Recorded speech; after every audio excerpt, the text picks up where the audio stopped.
Durga jewellers లో gratitude sale flat 50% of on value added offer అన్ని branches కి వర్తిస్తుంది.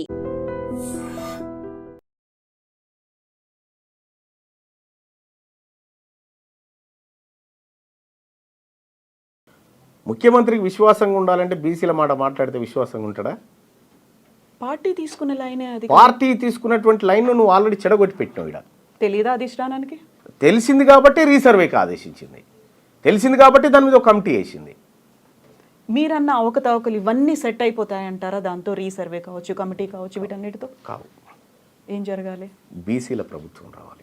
బీసీల ప్రభుత్వం నెక్స్ట్ కాబోయే సీఎం బీసీఏ బరాబర్ అవుతాడనేది టీపీసీసీ చీఫ్ చెప్తున్నారు. బరాబర్ అవుతాడు, అది కాంగ్రెస్ పార్టీయే చేస్తుంది అనేది. హ్యాపీ.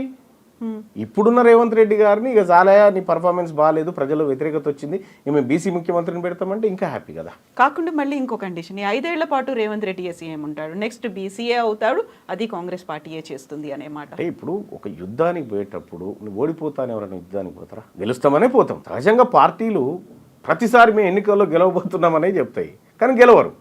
అన్ని పార్టీలు గెలవు, ఎవరో ఒకరే గెలుస్తారు. ఇక్కడ వాదానికి పార్టీలకు మధ్య జరుగుతున్నటువంటి యుద్ధం ఇది.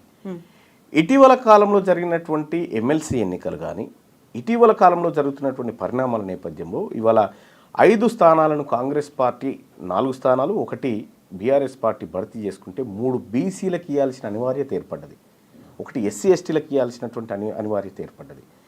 ఇక్కడ ఎమ్మెల్సీ ఎన్నికల్లో బీసీలకు టికెట్ ఇవ్వాలని చెప్పి మేమందరం కూడా కాంగ్రెస్ పార్టీ చెప్తే మేము బీసీలకు ఇవ్వాము, ఓసీలకు ఇస్తామంటే బీసీలంతా ఓడగొట్టి ఇంటికి పంపించారు.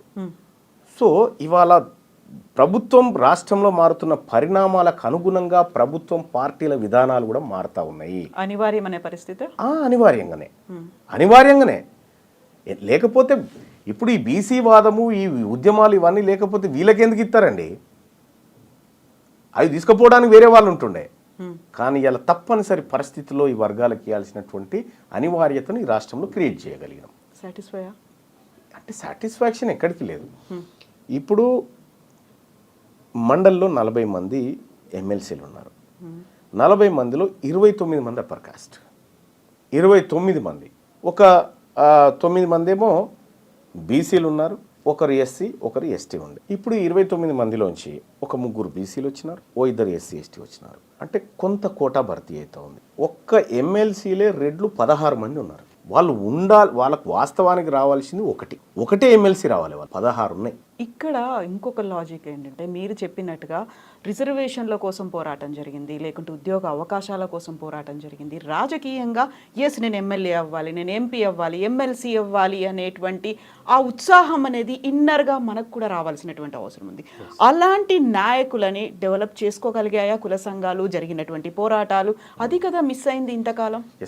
మంచి క్వశ్చన్ అండి. దాదాపుగా ఇది ఎవరైనా అడుగుతారేమో అని చూస్తూ ఉన్నా, కానీ బీసీలలో నాయకత్వ లోపం ఉంది అనే మాట తప్పు. వాళ్ళకు అవకాశాలు అంటే ఎలక్షన్ అంటే బీఫామ్ అనుకుంటారు ప్రజలు. బీఫామ్ కాదు ఎలక్షన్ అంటే, బీఫామ్ కాదు ఎలక్షన్ అంటే ఎక్కువ మంది ప్రజల అభిప్రాయాన్ని నీ వైపు తిప్పుకోవడం. అయితే బీఫామ్లు ఉంటేనే ఎలక్షన్లో పాల్గొనాలనేటువంటి ఒక భ్రమను ఈ ప్రజల్లో కల్పించినాయి కాబట్టి రాజకీయ పార్టీలు ఆ బీఫామ్లు ఇచ్చేది వాళ్ళే, తీసుకునేది వాళ్ళే, కాబట్టి మనకు రావు అనేటువంటి భావనలో ఈ నాయకత్వాలు ఇవి కూడా బయటికి రాలే. ఇవాళ ప్రసన్న హరికృష్ణ ఇక్కడ కరీంనగర్ నుంచి పోటీ చేసినాడు.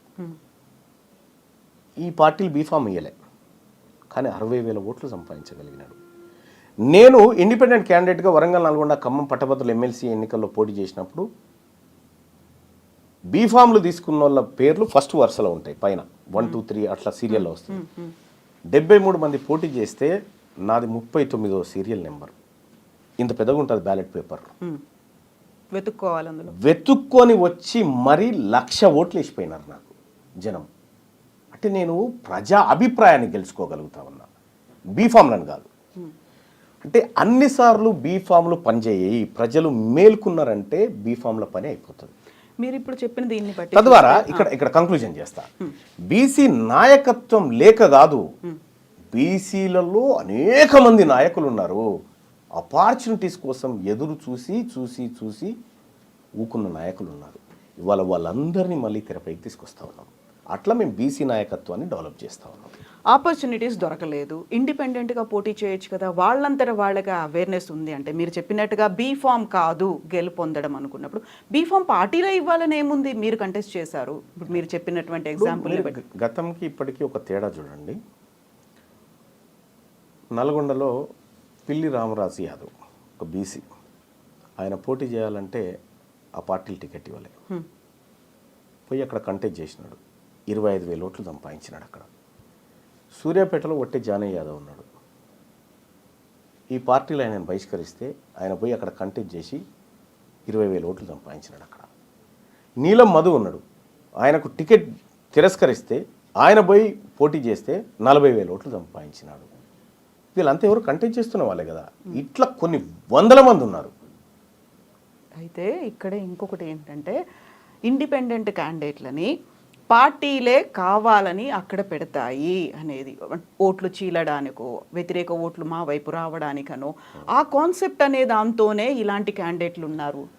అది తప్పు, అది తప్పు. అది ఒకప్పుడు కానీ ఇప్పుడు కాదు. అది ఇవాళ ప్రాణాలు పోయినా పర్వాలేదని కొట్లాడుతున్న బీసీ బిడ్డలు పోటీ చేసినటువంటి స్థానాలు ఇవన్నీ. సో అంత పార్టీలను, ఇతర పార్టీలను గెలిపించడానికి బీసీలు ఏమన్నా పావులా? అంత బుర్ర లేకుండా ఉన్నారా? ఎవరు కుట్టిరిందో పసిగట్టలేనంత తెలివి తక్కువగా ఉన్నారా? గతంలో జరిగినటువంటి ఎన్నికల యుద్ధాలు వేరు, ఇప్పుడు జరుగుతున్న ఎన్నికల యుద్ధాలు వేరు.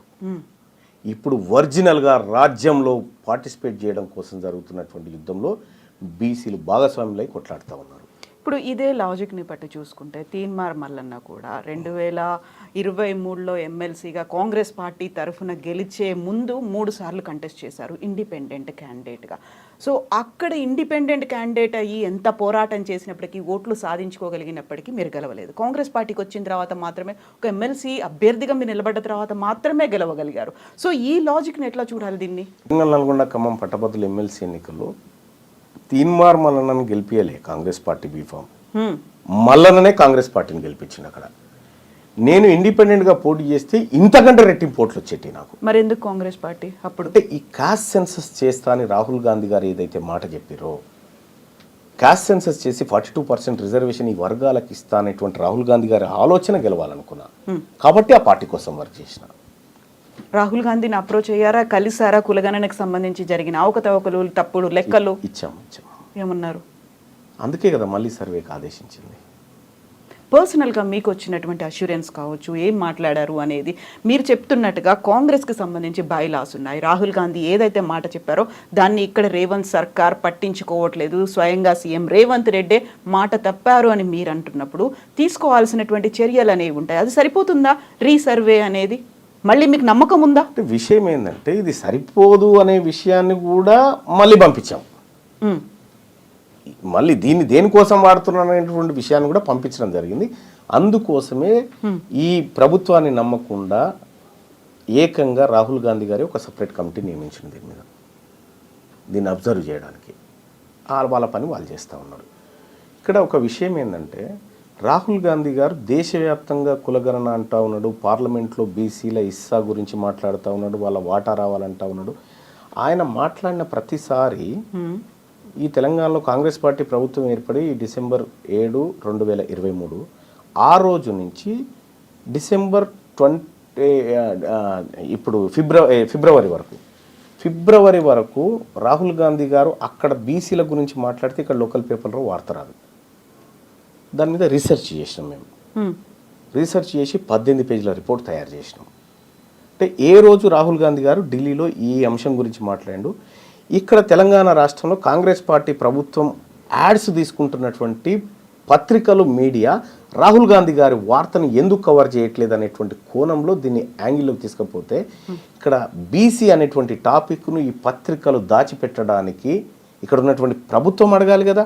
నాయకుడు రాహుల్ గాంధీ గారు అంత పెద్ద మాట మాట్లాడితే ఫ్రంట్ పేజీలో ఎందుకు వస్తలేదని చెప్పాలి కదా. అది చెప్పలేదు కాబట్టి మీ ఆలోచన ఇక్కడ ఇంప్లిమెంట్ చేయడానికి వీళ్ళకి ఇష్టం లేదు అనేటువంటి రిపోర్ట్ను 18 పేజీల రిపోర్ట్ పంపించడం జరిగింది. ఎవరికి ఇష్టం లేదు? పత్రికలకా? ప్రభుత్వానికి. ప్రభుత్వం ఒత్తిడి తెస్తుందా వాళ్ళ మీద? నేనేమంటున్నా, ఇప్పుడు ఒక పత్రికకు యాడ్స్ ఇచ్చినప్పుడు ప్రభుత్వం కొంత ఫేవర్ కోరుతుంది. మంచి చూపించమని లేకపోతే మా వార్తలు కవర్ చేయమని కోరుతా సహజంగా. ఇవ్వద్దు అనేది పత్రికలు ఇష్టం. కానీ రాహుల్ గాంధీ గారు ఈ దేశంలో జరగాల్సిన భారీ మార్పు గురించి మాట్లాడినప్పుడు ఇక్కడి పత్రికలను ఆ వార్త కవర్ చేయించే విధంగా ప్రయత్నం చేయాల్సినది రాష్ట్ర ప్రభుత్వం. అది చేయడం లేదు. అంటే మీ ఆలోచన ఇంప్లిమెంట్ చేయడానికి వీళ్ళకి ఇష్టం లేదు కాబట్టి ఆ ప్రయత్నం చేయట్లేదు అనేటువంటి రిపోర్ట్ను విత్ ఆధారాలతో పంపించడం జరిగింది. సో స్వయంగా కావాలని సీఎం రేవంత్ రెడ్డి అక్కడ మేనేజ్ చేస్తున్నారు, లేకుంటే ఒత్తిడి తెస్తున్నారు, అది కవరేజ్ లేకుండా చూసే ప్రయత్నాలు జరుగుతున్నాయి అక్కడ అనుకుంటున్నా నేనైతే. సో ఇంత పెద్ద రిపోర్ట్ 18 పేజీల రిపోర్ట్ వెళ్ళిన తర్వాత వచ్చినటువంటి రియాక్షన్ రిప్లై ఏంటి మీకు స్వయంగా సర్వే గురించి? వాళ్ళు నిజంగా మా సర్వేని చూసి షాక్ అయిపోయినారు. అంటే ఎవ్రీడే మానిటర్ చేసినాం. ఒక ఏడాది 3 నెలల కాలం పాటు ప్రతిరోజు ఈ దేశాన్ని రాహుల్ గాంధీని మానిటర్ చేసినాం. మా టీంతో మానిటర్ చేసి ఒక రీసెర్చ్ రిపోర్ట్ తయారు చేసినాం. చేసి ఇచ్చినప్పుడు నిజంగా వాళ్ళు షాక్ అయ్యారు. ఏంది ఇంత వర్క్ చేసినారా అని. అంటే విత్ డేట్స్ కూడా వేసినాం. మళ్ళీ డేట్స్ ఎవిడెన్సెస్ కూడా వేసి అవి కరెక్ట్గా తీసి పెట్టినాం అన్నట్టు. అంటే రాహుల్ గాంధీ గారి ఆలోచన ఇంప్లిమెంట్ అయితే ఈ దేశం దిశ మారిపోతుంది అనేటువంటి ఒక ఆలోచన మాకుండే కాబట్టి ఎందుకు ఆయన ఆలోచన కింది స్థాయికి పోతలేదు అనేటువంటి ఒక చర్చ వచ్చినప్పుడు ఇవన్నీ మేము చేయడం జరిగింది.